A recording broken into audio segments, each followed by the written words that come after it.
You are now tuned in to the Windy City Benders podcast. This is WCVP. All right, it's another edition of the WCV podcast, part of the Hockey Podcast Network, presented by DraftKings. It's Jerem, it's Tanner. What's up, bud? Nothing much, man. You know, just fucking chilling. Just living the dream, huh? Yeah. The dream. Sure. I just noticed this now. We've been talking for about half an hour, and I just noticed now you're rocking the shirt I had last episode. Yeah, the Hammer shirt, baby. That's got to be a thing now. I haven't gotten to wear it yet, so I was just like, I got to wear it for the pod. It's like so almost comfortable. Feel like now that's got to be like somewhere on the screen at some point, like throughout the rest of the episodes. Yeah, that'd be great. I really want to get like everything Nicholas Hjalmarsson that I could possibly get. Like I want like bobbleheads. I really hope that they would. I wish they would come out with like one of those Funko Pop like vinyl things. You gotta like, find like one of those people that do like custom ones and just have them make it. Yeah, but I'm sure like copywritten material is like a no-go on a lot of places.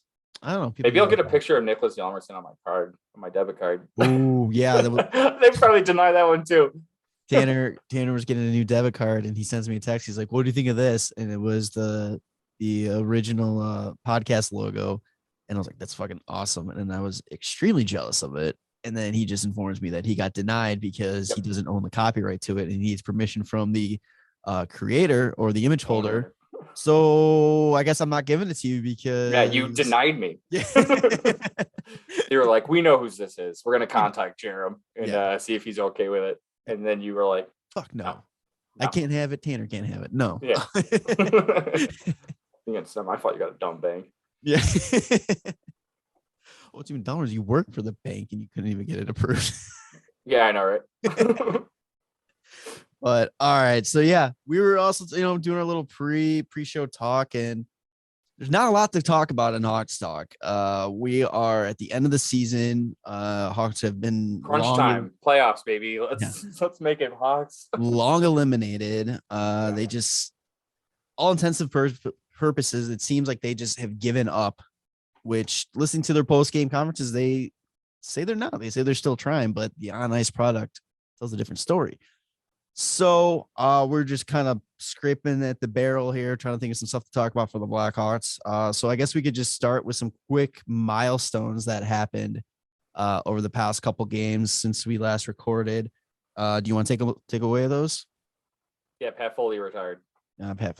Well, that was mainly the first thing, though. Out of the games that occurred since we were recording, the Hawks played at home against San Jose on an 8-game losing skid, and they snapped it. And the best, I think, was you were mentioning in our group text that like they're squeezing every ounce that they can of getting Pat Foley in his last game. It goes all the way to that game went all the way into a shootout. There was that was such a really cool game. So first off, it was everybody was thought it was weird. Like that was the game that he was retiring on. But apparently, like originally he picked that game because Doug Wilson was GM of the Sharks and he wanted to do it when he was in the building.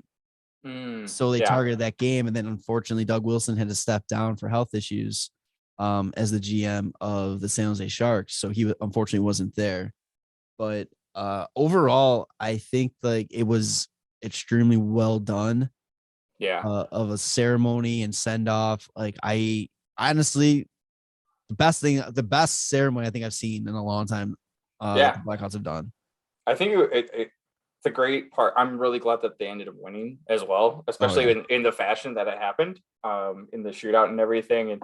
And I just thought it was so neat that at the end of the broadcast, like in the stadium, everybody's just standing up and looking up at the press box, and he's just addressing everybody, and all the players are on the ice just looking at him, and then he just does like raise the glass and yells Hawks win and sayonara. It was like such a good send off. It was amazing. The only thing that would have been better is if his last words were I hope you enjoyed the broadcast. We know you enjoyed the outcome. Like that was the one thing I was kind of waiting for and then he didn't say at the end. I was like, Okay. Well, I mean, it wouldn't really make sense in stadium. Right, but it's just the fact that his sign off for the last time, like that's what I was kind of like hoping for. It was like it was more emotional too than I thought it was gonna be. Like I kind of was like, okay, yeah. And then I started watching it and everything going on, and I'm just like, damn it. Like the emotions were hitting, and just you don't really think about this kind of stuff like when you're watching hockey and all that, but as long as we've been around, he's been doing this for 39 years. So our entire lives, Pat Foley minus one season, which they ignored. We don't talk about that. Yeah. But like our entire like Blackhawk fanship has been called by Pat Foley. Like the moments that we relive and we talk about constantly were called by Pat Foley.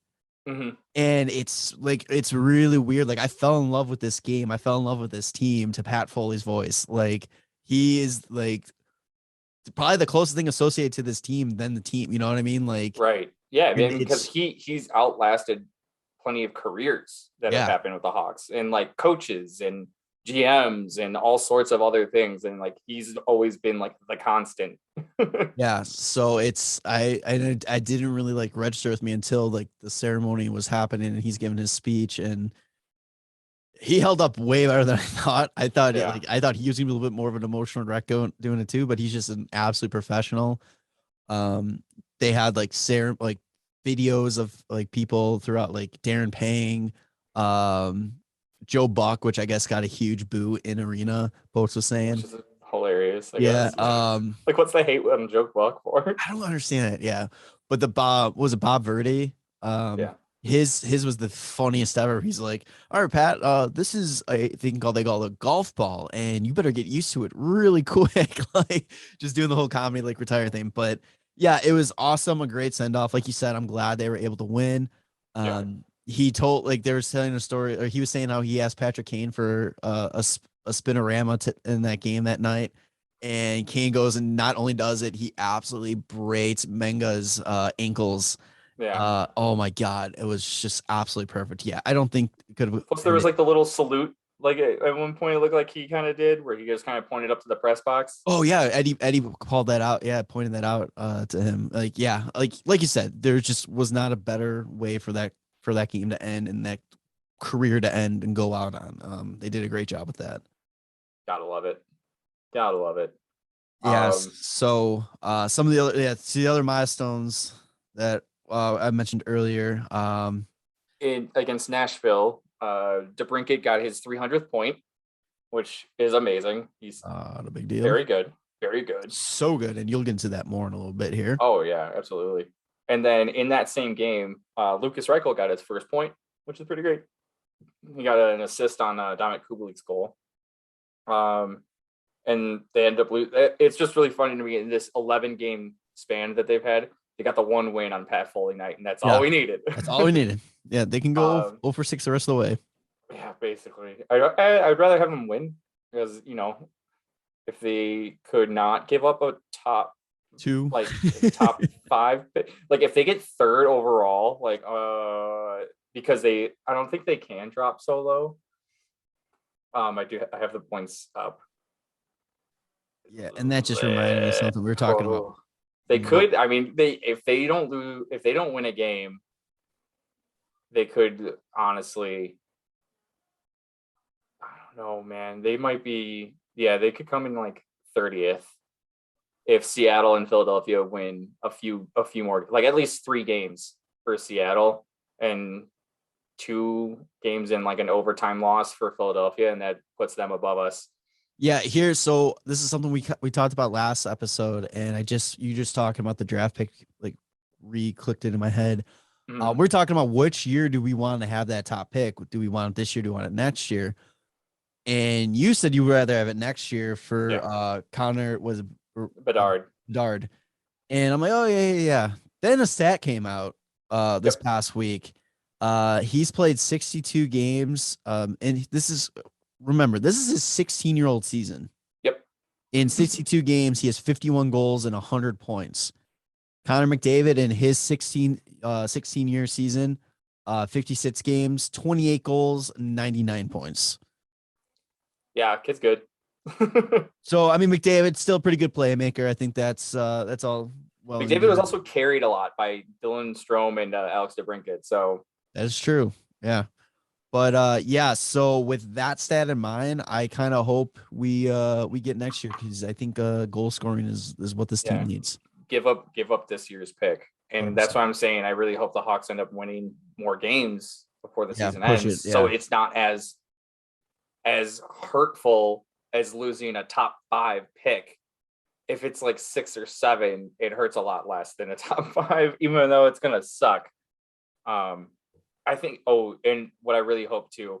So not only do I hope they win some games, and let's say we finish 7th from the bottom, like hopefully, let's say that happens.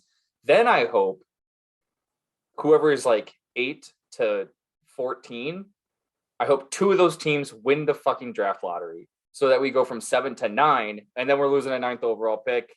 It's not as bad as like 3rd, 4th, 5th. Like that would be great.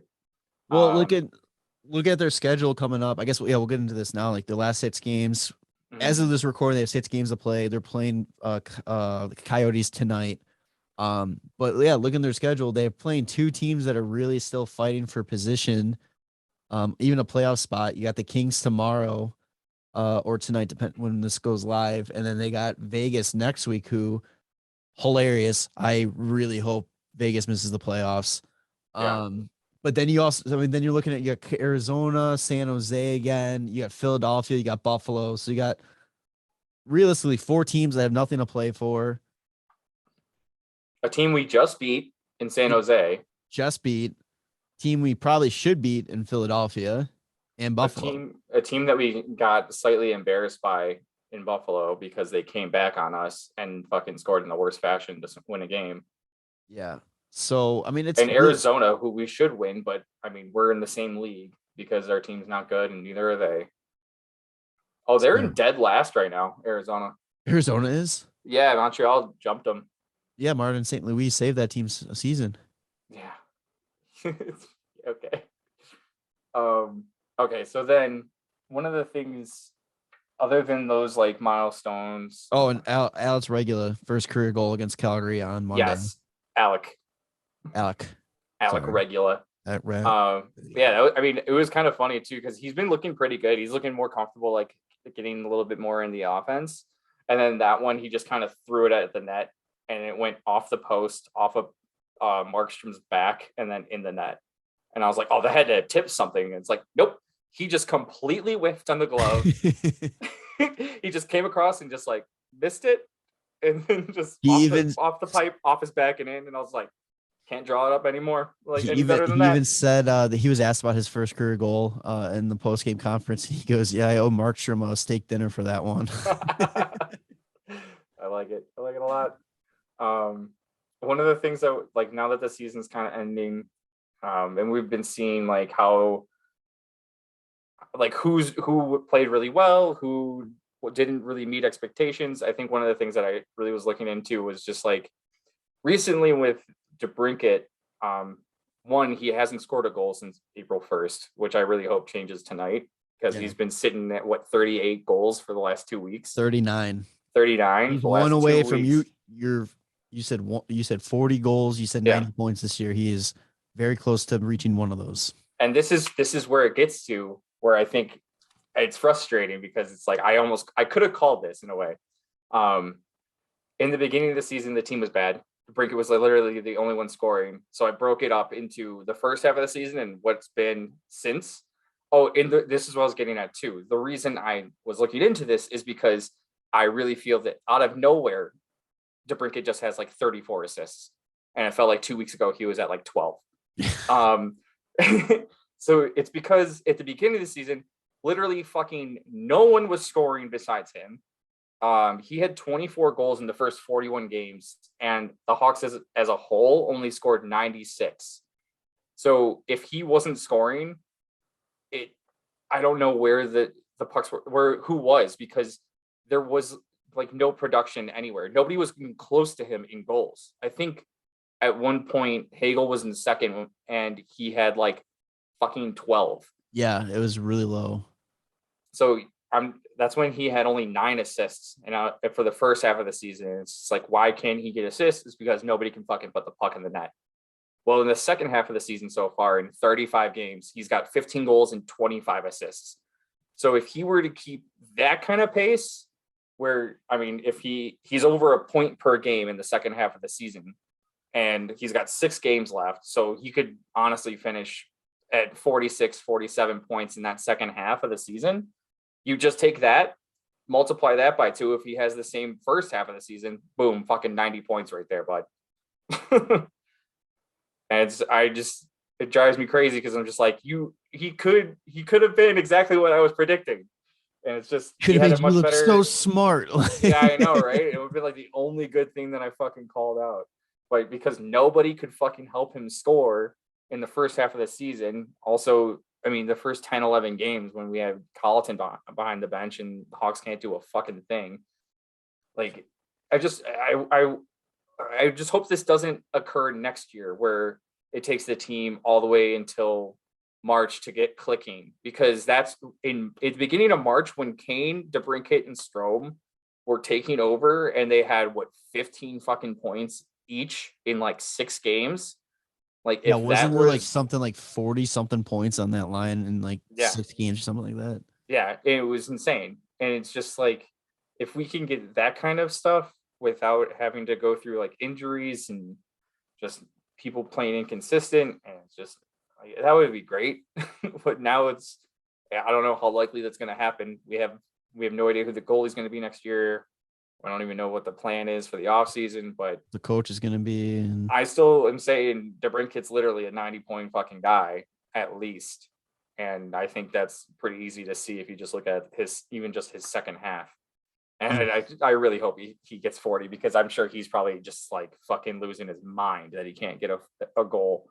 He's been racking up 3 assist games and then like multi-point like assist games, and he's just like can't buy a goal though. He's hit the post so many times too, which is driving me insane. But if he doesn't get, like, I can't imagine him not getting 1 goal in the next 6 games. In the next 6 games. But there's I mean, no way. But it's also been he hasn't gotten one since. When was the last time he scored? April 1st was the last time he scored. Yeah, but who was that against? Tampa. So Jesus Christ, how many games ago was that? That's so many games ago. So he didn't. I mean, it doesn't help that we got shut out like twice. 7 games. No, once. 7 games in a row without a goal that's crazy. 7 games in a row with no goal. Only 3 of those games he had 0 points. 1 was a shutout, so it's not all on him. Yeah, I mean, he's had at least 6 points though. Yeah, he's had 6 points in those 7 games, but no goals. Oh wait, since his last he's goal, had 7 points. 7 points in 7 games, but no goals. that's okay. He's so good though. Like, I don't understand why he's not talked about like as an elite player in this league. I think people know, but I don't know. I some people know. Some people know. It's the same like the Patrick Kane thing, where it's just like, why would you give up so much for Patrick Kane? Who, by the way, I was just about to say that, like, looking at the Hawks stats, like team stats right now, Kane is well over a point per game player this year. He's got 88 points in 72 games, but he's garbage. Yeah, man. I don't know how to tell you any more than 25 goals, 62 assists. Seth Jones too. I just noticed this as well. Minus 39. He's in second place for the Green Jacket right now. Like he's in contention. The Hawks may finally have a Green Jacket winner. That's pretty sweet. He's 3, I think, was that 3 points behind Keith Yandel. Are you serious? Yeah. Keith Yandel is a minus 42. Woof. Minus 39. That's rough. But I mean, he plays 26 minutes a night. Like, and the Hawks aren't really great team defensively. Oh, he's minus 39. The Blackhawks shouldn't have traded for him. It's a bad trade. You say that, you don't know that plus minus means fucking shit. Yeah. That's like the worst. I'm glad that he's at least he's about to be at 50 points. He gets like 1 more assist, 1 more goal. And I'll take it. Yeah, I mean, his best season was 57 points. Not too bad. I mean, that's his first season with the team. I mean, we'll talk about this at the end. Couple of coaches, you know. At the end of the season, we'll have our kind of like our wrap up. Yeah, wrap up. You know, what do they call that? Like the exit interview type of thing. Like, yeah. And for each player. Exit interviews with each player. Yeah, but it's this like, is what you did well. This is what you can improve on. Exactly. But I don't know. This was like the whole general season for me. It's just been like a very like roller coaster. Like, because going in, it seemed like this is a team that could have competed on paper. Yeah, but like they needed everything to click. Right. And they also didn't need to start with Colleton on the bench and Stan Bowman in the front office. That shows how long of a season this has been. Like, it feels like Colleton and Bowman were let go like years ago. Like, it does not feel like the same season. It's just, this is just dragging on. I guess that's what happens when it's shitty. I'm really excited for the playoffs. Yeah, it's gonna be fun watching like good hockey all the time and not garbage Blackhawk hockey. So, like I said, we didn't have much to talk about in Hawks talk. I mean, do you got anything else you want to bring up? You're good? No, I think we're good. Oh, I was gonna say, like, I would like them to win out. I think that would be great. But also, like, what we saw that Reichel's not even in the lineup tonight. Yeah, he got sent down. So like, according to Cat Friendly, he got sent down yesterday to Rockford, which I don't understand. You there? Mm-mm. You're not there? Sorry, it's freezing every once in a while. Right sorry. Yeah, but no, we're talking about Reichel. Yes, yeah. Reichel, getting sent down. We don't understand why he got sent down. It makes no sense at this point in the season. I think that he got sent down because there isn't anybody else that can go down. You know what I'm saying? What does that matter? I don't know if you can hear me. No, I can hear you. Yeah, you're fine. Is it? Okay. Yeah, it might just be on my end. Yeah, because it's like you freeze a little bit and then stutter. Right. The other thing was like maybe they want him to finish out the season in the AHL, which is wild to me that they let him burn a year of his contract and then have him finish in this AHL, because that just doesn't make sense. Yeah, but like if they're in a playoff spot, which I don't know, I don't pay attention, but if they're in the playoff spot, like having him play in the AHL playoffs, like that makes sense too. But I just want to see. I kind of want to see like the younger guys just get a bunch of ice time. I would love the Hawks to win a bunch of games in a row so that they can improve the fact that they don't lose such a high pick. Yeah. Like that's what I want them to do. But then it's like, I also want them to give a lot of ice time to like Regula, and if Vlasic's out there, like, I mean, I think those are like the only two guys at the moment. Like maybe Kirby, give him some more time. Kurashev, let him kind of find his games again, because he kind of has been he's been in and out of the lineup like pretty often. Also, Kirby didn't even play against the Predators. Did he play against Calgary? Kirby Dach was hellbound. Was what? He hasn't played. No, he hasn't played since San Jose. Oh, really? Since the dub? Maybe that's why Reichel's moved down. Why? Why is that? Is he hurt? He's listed as dressing for Arizona tonight. I think. I don't know. It's on the NHL app that he's there. Doc. Let's see. Depth charts. Oh, it looks like he's hurt. It says, it says he's scratched. Oh, it says expected. Oh, injury, shoulder, expected duration, day to day. Okay, he's day to day right now. I was like, Doc's shoulder will not be traveling with the team in their upcoming 3-game road trip. Oh, okay. And wait, when was that? That was a day ago. Oh, so he's out for Arizona, LA, and San Jose. Yeah. Oh, that sucks. Whatever. I would like to see him just get like tons of ice time too. Right. But whatever. If he's hurt, don't like. That's the thing that got fucked up last year was like coming back off of the wrist injury, and it's like, oh, he's ready, and it's like, oh, great, and then it's like he's clearly timid and doesn't want to re-injure himself. It's like just let him fucking shut him down. If he's hurt, shut him down. There's no point. Yeah, man. Like quit fucking with the development over and over again, man. Like it's annoying. How much more can that kid take?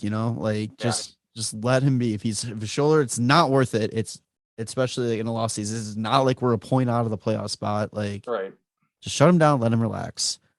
But yeah, I kind of was like, I don't give a shit about these last 6 games. But then when you brought up the whole draft position, all that, I'd rather make it that pick a lot worse for Columbus. Like, I mean, it's not going to be like a bad pick, but I rather the top 10 pick, no matter what. Exactly. Yeah, I'd rather not be number 3. It's a fucking dumb fucking choice, not top 10 protected. Actually, I think it might be a great choice to not be top 10 protected because of the fact that take this one, we'll take next year. Because if it was top 10, like we'd be giving up 2023, and that one is gonna probably be a better pick. Yeah, next year we're just gonna watch Blackhawks luck. We'll do just good enough where it ends up being a shitty pick, but we also don't get anything out of it. The draft is apparently supposed to be much deeper next year anyway. Yeah. Well, we'll see. So whatever. That's it for Hawks for me though. All right, yeah, that's all I got. So we keep talking about the draft.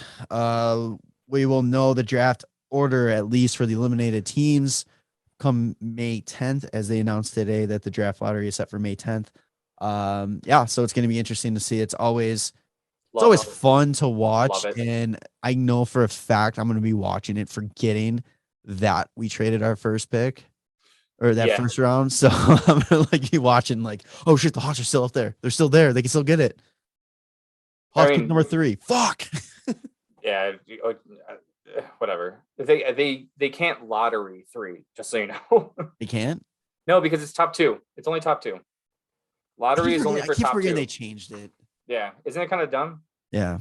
Whatever. It's like feel bad for the teams that got pushed out of the from first to fourth. And so like, all right, you can only drop to third. Like, all right, well, whatever, man. Just draft well. I think they should do, I guess we could say this for a summer episode. Yeah, I'll say it for a summer episode. Yes. We need stuff to talk about. Let's go to NHL because we're on NHL. Yeah, so NHL talk. Sad news in the hockey world. Hockey Hall of Famer, New York Islanders legend, maybe one of the most underrated goal scorers in hockey history. Which is insane because he's the greatest goal scorer in hockey history. But because of how short his career was. Yeah, which is insane when Tanner's got his numbers ready to pull up, like I'm sure. But Mike Bossy passed away. It was lung cancer, right? Yes. Yeah, the battle of lung cancer. He passed away last week. I believe it was last Friday. Devastating news. You always hate hearing that kind of stuff, but it's especially in that kind of situation. But yeah, like we said, I mean, Mike Bossy doesn't get the recognition that he really deserves because how short his career was when he honestly might have been the best goal scorer in hockey history, NHL history. Oh, well, he is because you can go straight off of like his goals per game, which is insanely high. He's at 0.76 goals per game for over 10 seasons. So just put it in perspective, every 100 games, he's 76 fucking goals. He's literally, it's crazy. There's every 4 games, he's got 3 goals. That's the best way to put it. And that doesn't happen for like anybody. The crazy thing is whenever there's like goal scoring stats of like, oh, like this is Ovechkin's like 9th season of 50 or more or whatever, like that 40 or more stuff. And then it's always mentions like Gretzky has had like 12 of those. And then it's like Mike Bossy had like 9. And because Mike Bossy only played 10 fucking seasons though. And he scored 50 plus goals in 9 of those seasons because in the last season he played at only the age of 30, He played that year with an injured back and only scored 38 goals in 63 games. That's insane. Yeah, that's madness. In fucking, if you were to play like a regular kind of like Hall of Fame style career, so like over 1,000 games, like let's say, so oh my God, Gretzky played 1,487 games. He scored 894 goals. To beat that record of 894 at Mike Bossy's pace at what he was scoring, he would have only needed to play, I think it was 1,181 games to get like 900 goals. Like just under 1,200 games gets him 900 goals. Let me see if I can pull this, and I'm going to put, if he played the exact same amount of games as Gretzky did and scored at that pace, he would have had 1,133 goals. Can you fucking imagine that? And like it sucks because he got hurt and had to retire early, but he was only 30. Like that was still like peak career. Like he had just come off a 61 goal season before he played an injured season. His goal pace, if he never got hurt, was actually slightly higher, obviously, and it was like set like 0.77 goals per game. And it's crazy how easy I guess it was for him to score, but he was just a natural goal scorer. And he was also picked 15th overall, because there was like some articles and like videos that came out about like how great Mike Bossy was, and it was just they were just like, oh, like nobody wanted to pick him for whatever reason. He was just scoring goals, and they were like, I forgot who it was that was like the Islanders GM, but he was just like, we play really well, but we don't have a goal scorer, and this kid is naturally good at scoring goals, and then he helps them win 4 straight fucking cups. He gets drafted. They make the playoffs 10 straight years. Yeah. Speaking of his playoffs performance, in 129 playoff games, he has 85 playoff goals. He was shooting at 21% his career. Yeah, that's absolutely bananas. And I'm like looking at this, and he won the Calder Trophy his rookie year. Yep. Never won the Hart. He won the Conn Smythe once. Yep. He got the Lady Byng 3 times. Yeah, like he still never got like a Hart Trophy. He's still like, that just also just kind of shows how bananas like that league was with Gretzky. 80s hockey. Yeah, God. Hockey fans, feel the action on the ice like never before with DraftKings Sportsbook, the official sports betting partner of the NHL. Right now, new customers can bet just $1 on any team to win and get $150 in free bets if they do. If Sportsbook isn't available in your state yet, you can still hit the ice for cold, hard cash. New customers can make their first deposit and play free for thousands with DraftKings Daily Fantasy Hockey Contest. Draft your lineup of 8 skaters and a goalie and rack up points for goals, assists, saves, and more. DraftKings is safe, secure, and reliable. And best of all, you can deposit and withdraw your cash whenever you want. Download the DraftKings Sportsbook app now. Use promo code THPN. Bet just $1 on any NHL team to win and get $150 in free bets if they do. That's code THPN at DraftKings Sportsbook, the official sports betting partner of the NHL. 21 older, restrictions apply. See show notes for details. It's just crazy how easy it was for him to score goals. 752 games, 1,126 points. Like, man. There's a lot of what ifs in hockey. Like we talk about, like, what if Crosby didn't have to deal with the concussions and all this stuff for like what 2 if fucking years? Yeah, what if Taves had, line his set line for as long as like Kane's had his set line type of thing. I think Mike Bossy, what would his career have been if he didn't have to retire early, is probably the greatest what if in probably all of sports. I think he would have been the only ever 1,000 goal getter. Like, I think that's pretty pretty safe to say if he was able to play out a career and not end it due to injury, I think he could have hit 1,000 goals. 100%. Yeah. And then I think we talk about how Gretzky's record, it seems like it's impossible to catch, even though Ovechkin's right there. I think, like, yeah, Bossy probably would have just retired, like just gone away with that. It just would never even be, it would just always be, who's going to be second? Who's always going to be, like, the fight for goal scoring in a career would always be second place. Who's going to be second? Who's going to come close to Bossy, but nowhere near Bossy? Like, that's probably what it would have happened if he had a full career. Oh, yeah. I mean, because he would have hit 900 pretty easy. Oh, yeah. He only needed like 5 more seasons or 6 more seasons, and could have probably hit 900 there. It's upsetting. It's like you said, like, huge what if. But the only question would have been, though, too, because if he would have played another 5 or 6 seasons type of thing, to get that, he would have kind of been like in that transition period. Like, there's like 3 eras of hockey, like from the original, I'm not more than 3, but the original 6 to the 60s, the 60s to the 80s, then the 80s to just like the pure grinded goon hockey of the 90s. Like, I'm curious how he would have handled that in the 90s, early 90s with his style. Never know. So, condolences go out to the Bossy family, his friends, and all that, and the New York Islanders organization in general. I will say one negative thing about that is I really wish they found a better way to put his number on their jersey, because they have another number on there, number 9. Okay.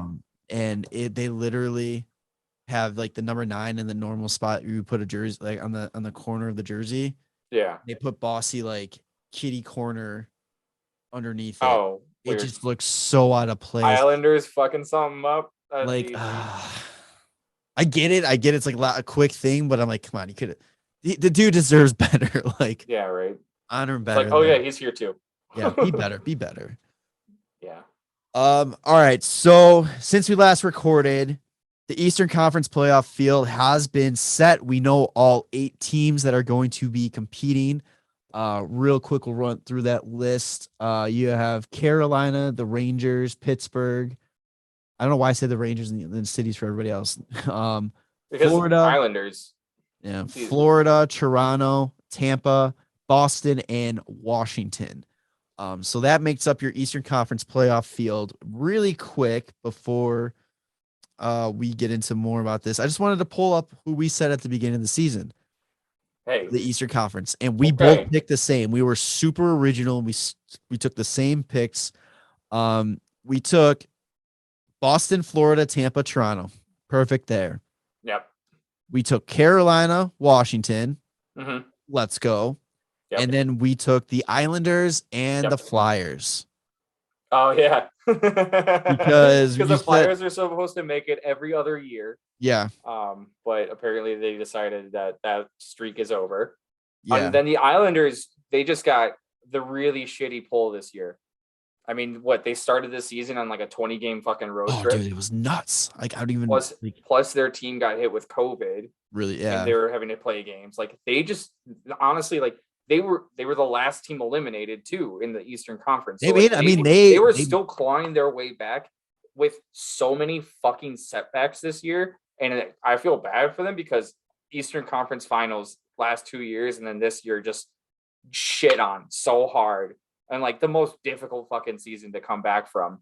Like, I don't doubt that they could come back next year and make the playoffs and be like a top 3 seed, even though, man, those teams are so good too. Yeah. They could still potentially finish the season with 92 points if they win out. Yeah, that's rough. That's normally a good like playoff seed right there. But they're not going to win out, so they're going to be middle 80s. But Jesus. And just for reference too, Tanner, you had the Islanders winning the Stanley Cup. I know. They were good, man. They're still good. Like I said, they just got screwed. They got screwed super hard this year. I was really hoping that they were going to pull the trigger and make a coaching change, and then the Hawks were going to be able to go and scoop up Trotz. Yeah, that's the dream. God, that would have been awesome. But no, they realized they weren't the Blackhawks, and they weren't stupid, and they realized that this is just a 1 year type of thing. So right, I said 26 games. That's not even close to what they were on the road for, but they played their first home game November 20th. Yeah, that's insane. It's still just like so stupid. It's so dumb, but like what a Islanders thing to fucking have happen to you. Look at how stupid this is. Okay. They have 5 teams in the East at 100 points right now. Boston's going to get 100 points. Yeah. Pittsburgh's going to get probably 100 points. Yep. Washington theoretically should get 100 points. It could, yeah. All 8 teams could. Has that ever happened? I don't know. There's a lot of points to go around in the top 8. That's insane. I think what sucks, I find it more interesting with the way like the West is happening when it comes down to like the last like 2 fucking games of the year. 100%. And where that's it's like nothing is set. Like and that's what I was going to say too. Like I was going to throw that out there. Like what would you rather have, knowing you have like 6 games left? Okay, these are who's going to be. Now you're just playing who's going to positioning for who you're going to play versus, okay, we are going into 1 game left. X, Y, and Z could still make the playoffs, but ABC need to lose, and like all this kind of stuff. Yeah. Like, I think if you're a player, you want the Eastern Conference because you want to have that plan and set and all that. But I think the fans, as a fan of the game, you want what's going on in the West. Yeah, I enjoy the West more. It's funny because it reminds me of like in the bubble when they had the play-in round. It's like the West is doing the play-in round right now because they still haven't found out who's going to make it to the playoffs. And then the East is just playing games just to figure out what their seeding is going to be. But man, so we're going to look at. So yeah, I'm writing what down the matchups are currently. Matchups as of right now, really quick. Give me 1 quick second. Just gotta finish this math. Not really, but whatever. All right. So right now you have Carolina versus Boston. Carolina's as of right now is the top seed in the Eastern Conference. No, they're not. Florida is. Or no, I'm sorry, in the Metro. Yes. So the easier way to do it is the top seed in the East versus the second wild card is right. Florida versus Washington. Florida versus Washington. And then it's the top seed in the other division. So Carolina versus Boston. Right. And then you got Toronto and Tampa and Pittsburgh and New York. The ranges. I think that's all really exciting. I think the thing that sucks the most is Pittsburgh. I don't know if they're gonna have Jari. So I think he's hurt right now. Yeah, I heard he's out. Was it something with the lower body? Yeah. So that's potentially really scary, and potentially Pittsburgh might be kicking themselves for not keeping Matt Murray. trying to make a move for Marc-Andre. Oh, for Marc-Andre. That's right. They should have given up everything for him. Washington has got such a rough fucking first round against Florida. Florida has also been like on an insane winning streak. I don't know if they're still on it. 11 game, yeah, they've won 11. Yeah. That's the kind of shit you want to be going in the playoffs with. Fucking 11. They are a plus 100 in goal differential. Yeah, is it just the exact 320 to 220? Yeah, plus 100.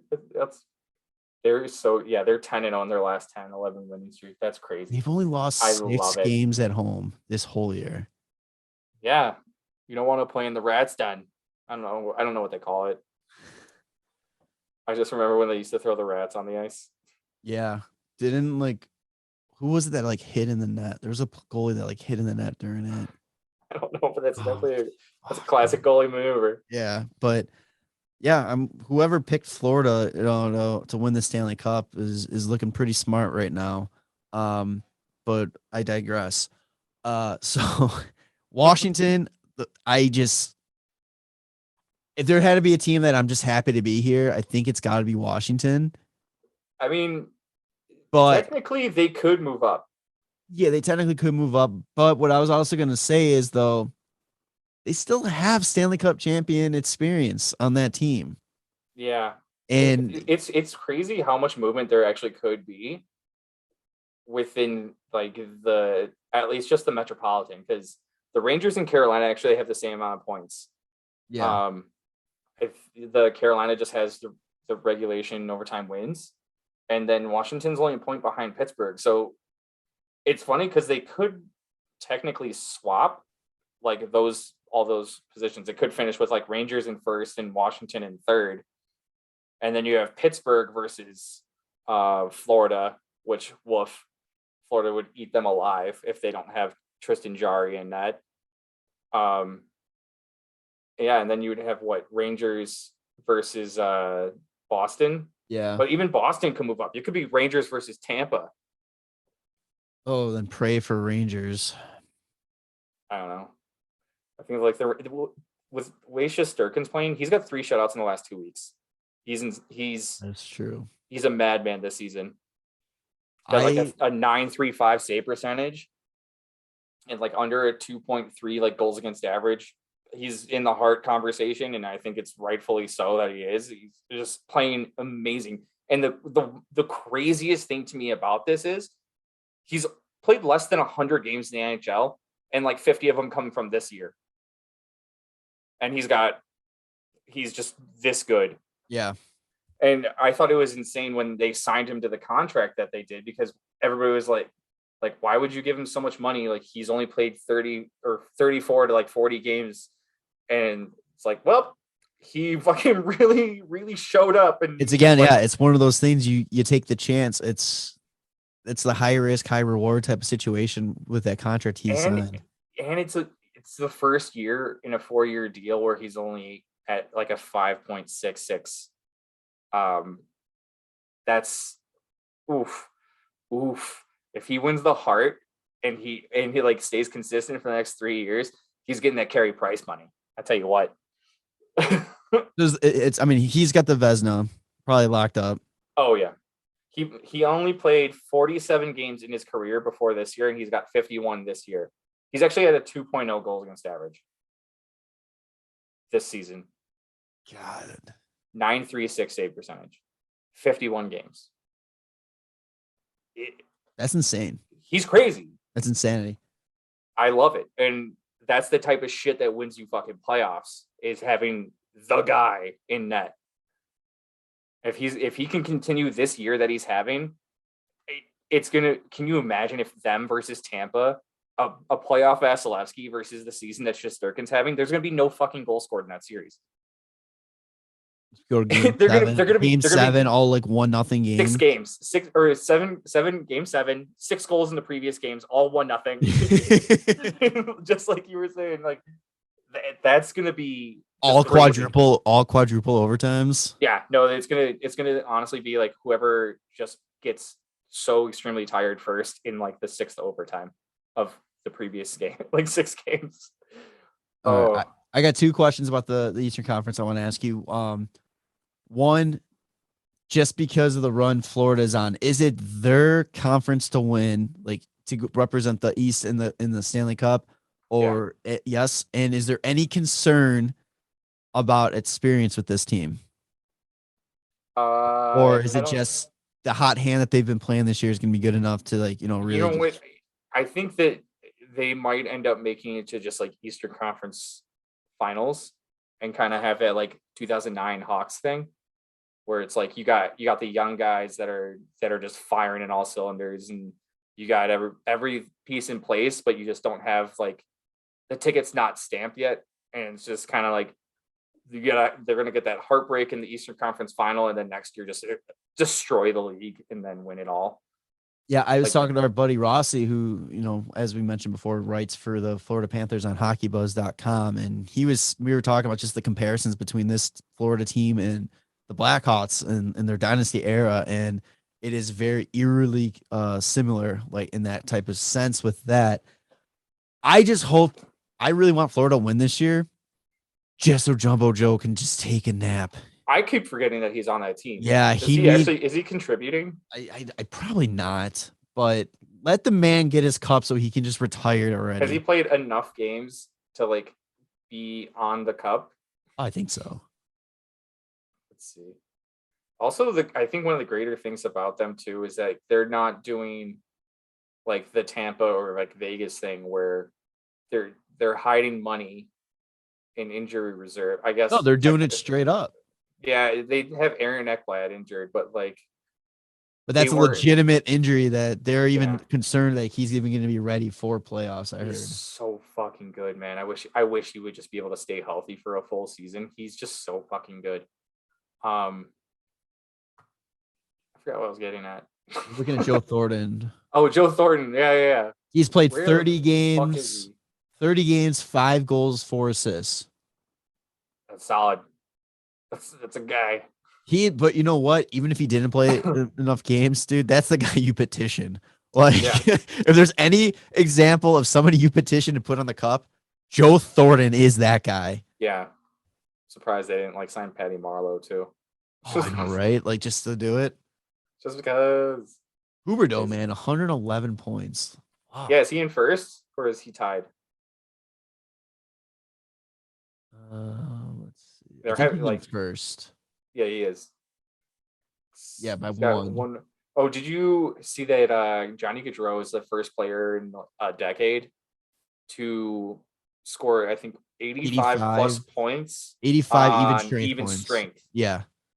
And that's crazy. He's a plus fucking 60. Are you kidding me? Yeah, tell me you're up for a contract. Yeah, right. Telling me you're up for a contract. Hey, Johnny, you trying to get paid, bud? First 100-point season. There's rumors he touched 99 before. There's rumors that he's gonna sign out east next year. Because he's from Boston, isn't he? New Jersey. Oh, he's from Jersey? Oh, yeah. Dude. Oh, what if he goes to Jersey? Him and Jack Hughes on a line. That would be a tiny line, but that would be pretty sweet to watch if they didn't get absolutely bullied by everybody. You just got to get a big guy in the middle. Or no, Jack Hughes is the center, right? Yeah. Yes. You just got to get another winger that's go out and get Evander Kane. No. Go get Zach Cassian. Get Patty Maroon. Patty Maroon on that first big line, rig, baby. All right, my last question. They'll have the cap, by the way, man. PK Subban's his contract's up. That's $9 million. That's a sweet $9 million right there. Yeah. All right, my last question about the Eastern Conference playoff situation. How badly do you want it to be Toronto versus Boston in the first round? Honestly, I think that would be their best chance. It would be their best chance? Making out of the first round. I don't know, man. The yips. Seeing Boston first round. Oh my God, Marchand. Give Marchand that opportunity just to fuck with everybody. Oh God, the city will burn. Technically, Toronto could finish in first if Florida decides to go on a 6-game losing streak after this 11-game winning streak they've been on, and Toronto wins their next 5 in a row. They could finish at 118 and Florida at 116. I don't think that's going to happen. It's already record year of franchise year for Toronto. Most wins. Yep. Franchise history. Yep. Austin Matthews became the 3rd Toronto Maple Leaf in history to hit 100 points. Yep. Better get in the fucking lineup this next 2 weeks. He has the record for most goals in a season for Toronto. He waits for fantasy championship week just to be hurt and sit out. Prick. But yeah, I honestly if he's playing, which I'm assuming he's definitely going to play in the first round, Boston is their best chance because you don't want Toronto to face Tampa with Vasilevsky and Victor Hedman on the fucking point playing, and that team is just nasty. And I don't think there's any other kind of shift that might happen. I think it's either Tampa or Boston for them. And I think you go with Boston because then they also have they have Swayman and then they have Allmark. It could be. It really depends though too, because you said Pittsburgh could drop down a wild card. Yeah, they could play Pittsburgh. That would be yeah, but that they would have to finish above Florida to play a wild card team. Oh yeah, you're right. I fucking hate this playoff. Just go or back if they to 1 somehow, versus 8. I don't know if they could possibly lose every game and then Toronto jumps down into a wild card position and then they ended up playing Carolina or they play like New York. Like that's the weirdest situation that can happen. Toronto can win out and possibly play like the last wild card team, or Toronto can lose out and possibly play the number 1 team in the Metro. Like weird. I'm pretty confident. I'm pretty confident that I'm locking Toronto in at that number 2 spot. Yeah. So it doesn't matter if they're gonna play Tampa or Boston. They just need to win like 2 out of the last like 5 to lock it in. Yeah, so it's Tampa or Boston they're gonna play. Yeah, I can see what you're saying. I mean, you want Boston. You want Boston. Just you don't want playoff Vasilevsky. That's what I'm telling you. You don't want him. The only thing Boston has against you, like I said, is just the head being in the head. You got Marchand. Yeah, like that's just gonna ride that to the goddamn ground, and that's the only thing Boston probably really has on them. But would this be the first time they play Boston in the first round without Nazem Kadri? And like not just like without him because he's suspended, but because because he's not on the team. Correct. Yeah. And like what better way to make it past the first round for the first time in like almost 20 years if it's against Boston? Ooh, like, I wonder. I know we're not talking Western Conference today, but I wonder what the betting odds are. Kadri gets suspended in the first round. I don't know if he got suspended last year. I feel like he always gets suspended in the playoffs. Yeah, I feel like that's a constant.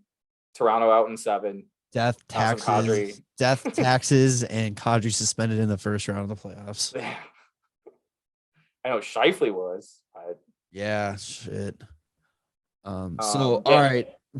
Early prediction? Who do you hit? Who's coming out of the Eastern Conference for you? I want the Rangers too. Rangers? Yeah. I fucking think that would be so fucking cool. I love Panarin. Shesterkin is insane. Adam Fox is amazing. They have like the young guys to like kind of do it, but like that's another team that I can see them winning it all, but I can also see it like ending in heartbreaking fashion where next year they just end up winning the President's Trophy and tearing it up too. I think, yeah, a lot of these teams, they're in good position for the next couple seasons. Pittsburgh, Washington, Toronto.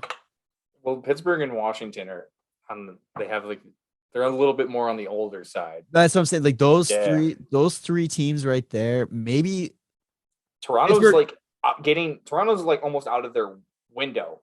Like exactly. And they haven't made it yet. If they lose in the first, I think if it's Stanley Cup or bust for Toronto, and if it's not, you're going to see massive changes coming from the league. I feel like we say that every year too. I think now it's officially okay. Well, next year, if it happens next year, then it's we got to make changes. And I think they are done. They are 4 years that this team has been together.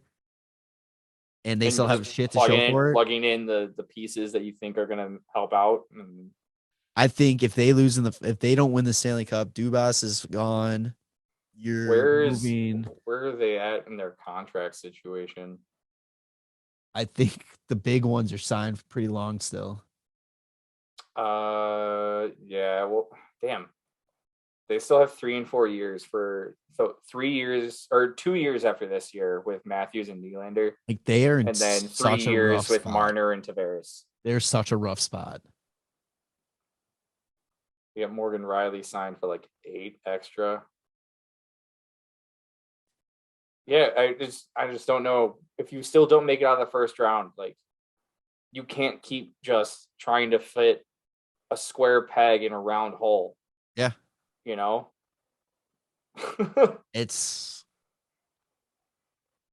whatever. There's major changes there. Yeah. But yeah, that's why like Carolina, the Rangers, Florida, like those are going to be really fun teams to watch over the next few years. Toronto, we'll see, like whatever happens with them. Tampa, I think, they're still really good, but like what's going on? Like, how are they going to circumvent the cap next year? Like, what are the new things that they're going to do? It's like eventually they have to do what the Hawks did and like fucking sell. How about this? Think about Toronto. Arizona wins the first overall pick. Traded Toronto. No. Austin Matthews to Arizona.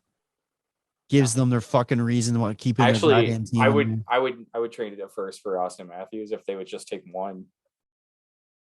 Do Shane Wright for Austin Matthews plus maybe some other stuff. Yeah. So I don't think anybody like Shane Wright can end up being a good player, but I don't think he's going to be fucking Austin Matthews. Gives Toronto a lot of cap space. And it gives them Shane Wright. gives Arizona their hometown kid that everybody's argument when you say, but they're not going to do that. Why is Arizona still a team? Because they produced Austin Matthews. I hate that argument so goddamn much. There's one player is not a reason to keep a failing franchise in the league. Did you see the video of their arena for next year, like from Iceview? No. Oh my God. I'll check it out myself. Dude, it is a goddamn joke. Okay, it's going to be so cool to go watch a game there. I would love to go see a game there, but to say I'm an NHL player playing there, fuck that, dude. Whatever, man. You get to hang out in Arizona. Yeah. So, all right. I think that about does it. I guess I'll answer mine. Western Conference real quick. Who do you think is going to finish it out? Who's going to clinch? Yeah. So right now there's Colorado. What do you think the eight's going to be?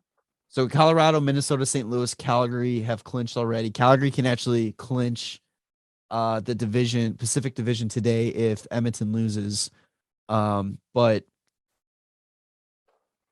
yeah, I think who's in playoff position right now is in it. I think it's gonna be Dallas, Nashville, LA, and Edmonton are gonna be the teams that clinch. Yeah. I think it's gonna be funny when Vancouver jumps Vegas and ends up being like a point or two out of the playoffs. Can we just give also Vegas is about to win the fucking draft lottery. Oh, fuck off. God, don't even say that. I don't think they can jump up that high. Yeah, they can. They can? Yeah. No, you can jump high, but you can't drop low. Yeah, you can jump if you're not in the playoffs. You're in the lottery, so you can move up to 2 or 1. It's just the top 3. It's like you can't go drop crazy low. Top, you can only drop from 1 to 3 and 2 to 4. Okay. Again, I apologize. You only drop 2 spots. I apologize. They changed it. I'm so finally getting the understanding of the old draft lottery, and then they change it. They just changed it from 3 to 2. That's it. Everybody's eligible. Can we talk about real quick how fast it took Vegas from being everybody's favorite underdogs to absolutely despise that team and just wish nothing but bad. Took 5 seasons. Yeah, well, when you have a fan base that becomes insufferable so quickly because you taste victory for the first season and like get so close, and then it's just like, this is all we know. All we know is W's. I don't know if I mentioned this on here before, but there was a picture of a guy at a Vegas game who on the back of his jacket has "Lanner sucks. We deserve better." You don't deserve shit. You don't deserve shit. You should have been bad. You see what's happened in Seattle? That's what you deserved. Yeah, that's why I still like Seattle. Yeah. They're doing it right. They're doing it the right way. They're doing the rebuild the way that the Columbus Blue Jackets did it. Just really struggling. Still doing it? Yeah. I mean, hey, they won a playoff series. I don't know what to tell you. They also beat 2-time Stanley Cup champions, Tampa Bay Lightning, before they were 2-time Stanley Cup champions. Yeah, tomato. I mean, they're 3-time Stanley Cup champions, but I'm saying back to back. But yeah, that's all I got. All right, so that's episode 174. Tanner, what do you want to call it? Mike Bossy is the greatest goal scorer of all time. Can you shorten it down a little bit? Mike Bossy's the greatest scorer ever. Bossy greater than Gretz. Got it. Yeah. Bossy gets goals. Bossy gets. I'll put that. Bossy got goals. That's disrespectful. No, why? I'll just check. I just had to check. All right, Bossy got goals. Yeah. All right, so for Tanner and Jaron, that's episode 174. Bossy got goals. Make sure to subscribe to us on Apple Podcasts, Spotify, YouTube. Find us on all your favorite podcast platforms and apps. Leave reviews on Apple Podcasts and Spotify. More reviews we get, the more we get pushed out there. Help us, fuck the algorithm. Follow us on all social media at WCB Podcast. Follow the Hockey Podcast Network, at HockeyPodNet. DraftKings promo code THPN. We still got merch up there. If you want to buy it. If not, whatever, man. It's your choice. Yeah. So for Jeremy and Tanner, we'll see you on the next one. I also forgot to mention, but Vancouver has a 6% chance to make the playoffs, and Vegas has a 19% chance to make the playoffs. Fuck off. Not happening. All right. They're tied. Bye.